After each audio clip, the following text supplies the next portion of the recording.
natin kapag walang problema.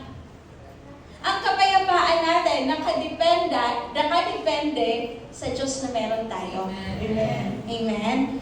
Na regardless kung wala kang pera, maganda ka pa rin. Chill ka pa din. Amen. Kasi hindi lahat ng mapera may kapayapaan. Amen.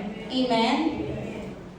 Lagi kong naririnig, sana daw mayaman na lang sila para walang problema. I tell you mga kapatid, hindi porket mayaman, walang problema. Minsan, mas marami pa sila.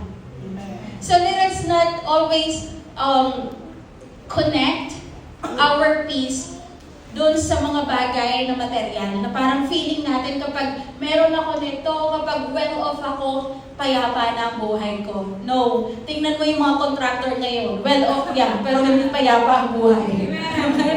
So, huwag natin i-connect palagi doon, no? Next.